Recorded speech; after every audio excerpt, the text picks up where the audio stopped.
নতুন Facebook page কিভাবে খুললে পেজ থেকে সফলতা পাইবা আজকের এই ভিডিও একটু যা শেষ পর্যন্ত দেখা অবশ্যই গঠনমূলক কমেন্টস করবা। আপনি সর্বপ্রথম একটা আইডি খুলবা, তারপরে এই আইডি থেকে একটা পেজ খুলবা। খোলার পরে আপনি যদি 1 মাসের ভিতরে 500 ফলোয়ার অর্জন করতে পারেন তাইলে কিন্তু আপনার স্টার সেট আপ দিলেইব।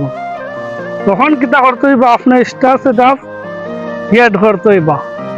তারপরে কাজ করতে করতে ধৈর্য ধরতে ধরতে 1 মাস 2 মাস 3 মাস 4 মাস 5 মাস 6 মাস সেবা যখন কাজ করবা কন্টেন্ট মনিটাইজেশন দিব। দেওয়ার পরে আপনি বালা করি আপনার পে আউট এড করবা। পে আউট এড করতে হইলে আইডি কার্ড লাগবো, 3 সার্টিফিকেট লাগবো, ব্যাংকর সুইচ কোড লাগবো, ব্যাংক অ্যাকাউন্ট লাগবো, এগুলা এড করবা।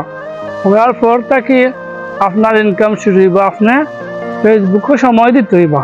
তখন যদি দেখা যায় 3 দিনে এক ভিডিও ছাড়লা আর কোনো খবর নাই তাইলে কিন্তু বুঝতো নাই, প্রতিদিন ভিডিও আপলোড করতে হইবা। কমপক্ষে 2টা রিল ভিডিও প্রতিদিন, 2টা ছবি, একটা লেখালেখি, একটা লং ভিডিও 3 মিনিটের উপরে আপলোড দিতে হইবা। এভাবে যখন কাজ করবা খালি আপলোড দিলে হইতো নাই, ফেসবুকের গাইডলাইন মানতে হইবা। অনেক গাইডলাইন আছে, যেমন যে কোনো ভিডিও আপনি আপলোড দিতে পারতেন না, যেমন রক্তাক্ত কোনো কিছু অ্যাক্সিডেন্টের ভিডিও, তারপরে গ্রাফিক্সের ছবি, তারপরে অনেক আসল বিষয় আছে, এগুলো আস্তে আস্তে শিখবা। প্রথমে কাজ করার আগে বড় কোনো কন্টেন্ট ক্রিয়েটরের দিকে একটু নজর দিবা, সে কীভাবে কাজ করে সেটা একটু দেখবা। এভাবে আস্তে আস্তে যখন কাজ করিয়া একটা পর্যায়ে যাইবা, একসময় আপনিও ফেসবুক থেকে ইনকাম করতে পারবা।